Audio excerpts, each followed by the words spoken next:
It's November 19th, 2017. The whole of Zimbabwe is waiting. Robert Mugabe is about to speak. 5 days earlier, soldiers silently moved into the capital and armored vehicles ringed government buildings. And yet, on television, this is what the military insists. We wish to make it abundantly clear that this is not a military takeover of government. For a few days, the military has surrounded Robert Mugabe's home. His political party has abandoned him, and the people fill the streets demanding his resignation. But when the cameras roll, Mugabe does the unthinkable. He refuses to go. The countdown begins. 48 hours until the fall of Africa's last liberation strongman. This is happening in Harare. Wow, it's real, guys. It is real. Armoured vehicles are patrolling the streets of the Zimbabwean capital, Harare, this afternoon after the army declared overnight that it was taking control of the country.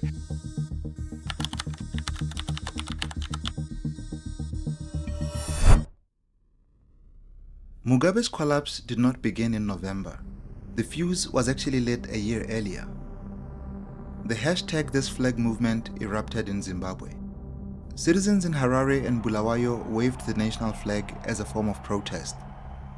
They accused Mugabe's government of corruption, of failing to pay salaries, and of destroying the economy. By 2017, the old man was under siege, his health failing and his rule brittle. But his ambition remained. That November, he fired his vice president, Emmerson Mnangagwa. It was a calculated strike. With Mnangagwa gone, Mugabe's wife Grace stood in line to succeed him. Or at least, that's what she thought. Grace was brash, unpopular. Nicknamed Gucci Grace for her shopping trips abroad, she had few allies in the army. Her faction, known as the G40, was a group of young ministers and loyalists, and they wanted to inherit Zimbabwe's state. But the military would not allow it. On November 13th, Army Chief Constantino Chiwenga warned that when it comes to matters of protecting our revolution, the military will not hesitate to step in. The very next day, tanks appeared on Harare streets. Soldiers took over the state broadcaster, and Mugabe was confined to his mansion. The military called it Operation Restore Legacy. They denied it was a coup, but the Zimbabwean people knew the Mugabe era was coming to an end.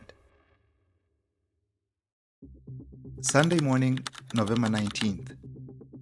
Inside Harare's ZANU-PF headquarters, the ruling party moves first.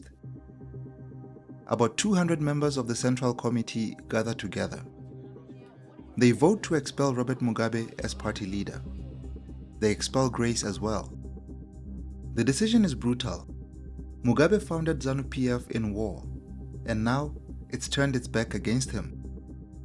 The message is very clear. Resign by noon on Monday or face impeachment.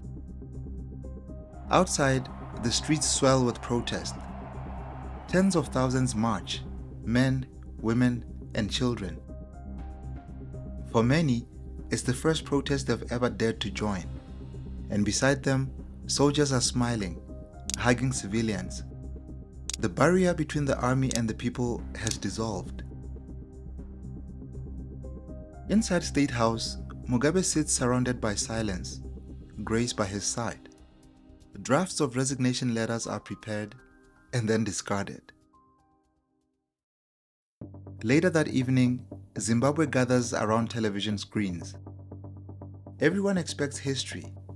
Mugabe will resign and the nightmare will end. He begins calmly. He speaks of reconciliation, of mistakes, and of national unity. He even says the army's intervention is not condemned. But then he pivots. Mugabe declares he'll preside over ZANU-PF's December Congress. He talks as though nothing has changed. When he finishes, there is no mention of resignation, just silence, then shock. Lawmakers curse, and his allies stare in disbelief. The old man has defied them all. he still believes he can survive this. Monday morning, November 20th. The party will not wait. ZANU-PF drafts articles of impeachment. They prepare to strip the president of office. Students at the University of Zimbabwe boycott exams. They march on campus chanting, "Mugabe must resign! Mugabe must resign! Mugabe must resign!" In churches, pastors and priests pray for peace, and the nation holds its breath. By midday, the last negotiations collapse. SADC envoys try to mediate. South Africa's Jacob Zuma even phones Harare, but Mugabe still refuses to yield. ZANU-PF's chief whip announces impeachment will begin the next day.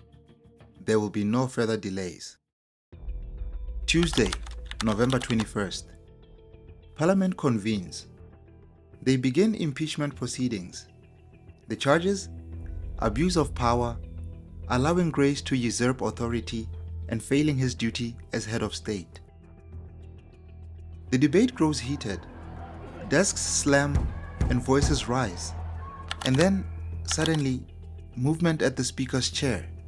An envelope. It's a letter, signed by Robert Mugabe. He has resigned, effective immediately. The chamber erupts in cheers. Lawmakers celebrate, and some even weep. Outside, the streets explode in celebration, dancing, hugging, fireworks. Zimbabweans flood Harare with joy. After 37 years in power, Robert Mugabe is finally gone. In the days that followed, Mugabe retreated into silence. The army granted him immunity. He and Grace were promised a pension, luxury, and safety. On November 24th, Emerson Mnangagwa, the man Mugabe had once dismissed, was sworn in as president. For many Zimbabweans, it felt like liberation, but it was also continuity, the same ruling party, the same generals, and the same system. Mugabe would live quietly until his death in 2019. He never apologized, and he never admitted defeat.